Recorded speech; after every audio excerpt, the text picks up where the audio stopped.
नमस्कार। आज हम एक अहम घटना पर बात करने वाले हैं, ईरान पर हाल में जो अमेरिकी हवाई हमला हुआ और ख़ास तौर पर उसमें इस्तेमाल हुए B-2 स्पिरिट बॉम्बर पर। जी। हमारे पास जो जानकारी है वो मीडिया रिपोर्ट्स और सार्वजनिक रिकॉर्ड्स पर आधारित है। हम इसी से इस पूरे मामले को समझने की कोशिश करेंगे। बिल्कुल। समझने की कोशिश करते हैं कि आखिर इस हमले में क्या खास था, है ना? ये कितना मुश्किल ऑपरेशन था और ये जो B-2 बॉम्बर है इसकी क्या भूमिका रही इसमें, क्योंकि ये सिर्फ एक और सैन्य हमला नहीं था। ऐसा कहा जा रहा है कि GBU-57 नाम का एक बहुत बड़ा बंकर बस्टर बम है, उसका पहली बार इस्तेमाल हुआ इसमें। हाँ, ये बड़ी बात है। और साथ ही B-2 की जो स्टेल्थ क्षमता है, छिप जाने की काबिलियत, उसका भी एक बड़ा प्रदर्शन था।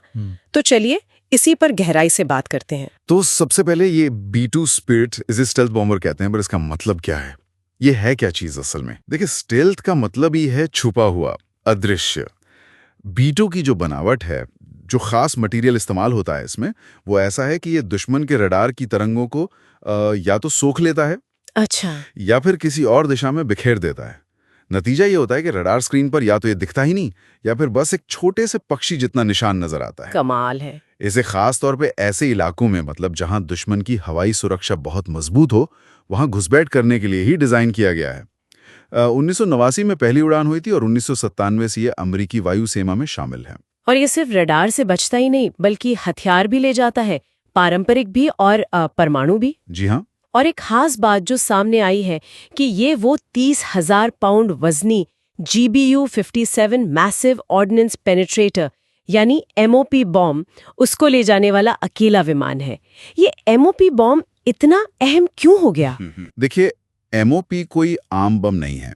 इसे खास तौर पर इसलिए बनाया गया है कि ये जमीन के बहुत नीचे बने, बहुत मजबूत कंक्रीट और स्टील से बने बंकरों को तबाह कर सके। जमीन के नीचे? हाँ, जमीन के बहुत नीचे। सोचिए, ये कई फीट मोटी मजबूत कंक्रीट को बेच सकता है, ऐसी जगह जहां दूसरे बम शायद सिर्फ सतह पर ही असर कर पाएं। बाप रे, ये तो काफी विनाशकारी लगता है। अच्छा, अब आते हैं उस खास मिशन पे, ऑपरेशन मिडनाइट हैमर, जो 21-22 जून 2025 को हुआ। क्या हुआ था उस रात? रिपोर्ट्स के मुताबिक 22 जून को अमेरिका के विटमन एयरफोर्स बेस से 7 B-2 बॉम्बर एक साथ उड़े। 7 B-2? हाँ, 7। इनमें से 6 ने ईरान के फोडो परमाणु ठिकाने पर हमला किया और कुल 12 GBU-57 MOP बम गिराए। 12 MOP बम। और जो 7वां बॉम्बर था उसने नतांज परमाणु ठिकाने पे 2 बम गिराए। और ये सब चल ही रहा था कि तभी एक अमेरिकी पनडुब्बी से भी 30 टॉमाहॉक क्रूज मिसाइलें दागी गईं, नतांज और इस्फहान पर। ये तो एक बहुत बड़ा और काफी सुनियोजित हमला लगता है। पहली बात ये थी कि ये सारे बॉम्बर हमला करने के बाद बिना पकड़े गए ईरानी हवाई क्षेत्र से सुरक्षित वापस निकल गए, बिना डिटेक्ट हुए। बिल्कुल। ये B-2 की जो स्टेल्थ क्षमता है, उसका एक तरह से असल लड़ाई के माहौल में जबरदस्त सबूत था। और जैसा हमने शुरू में कहा था, ये GBU-57 MOP बॉम्बों का पहला बहुई प्रयोग मेन था। पहली बार इनका इस्तेमाल लड़ाई में हुआ। जी, पहली बार। और 2001 के बाद से B-2 बॉम्बर का ये सबसे बड़ा मिशन भी बताया जा रहा है। इस मिशन की जटिलता के बारे में सोचिए जरा। विमानों ने अमेरिका से ईरान तक लगभग 18 घंटे बिना रुके उड़ान भरी। हाँ, ये बात सोचने वाली है। ये सिर्फ हथियार गिराने का मिशन नहीं था, ये लॉजिस्टिक्स के नजरिए से भी बहुत बहुत जटिल था। अच्छा? इन बॉम्बर्स को रास्ते में कई बार हवा में ही दूसरे विमानों से ईंधन भरवाना पड़ा होगा, जिसे एयर टू एयर रिफ्यूलिंग कहते हैं।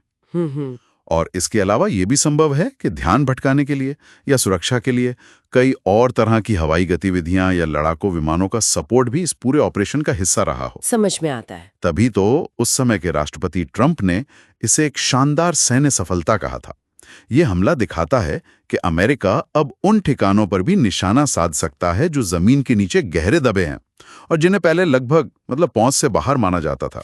तो क्या ये हमला बिल्कुल अचानक हुआ या इसके पहले कोई संकेत, कोई चेतावनी दी गई थी? देखिए, एकदम अचानक तो शायद नहीं।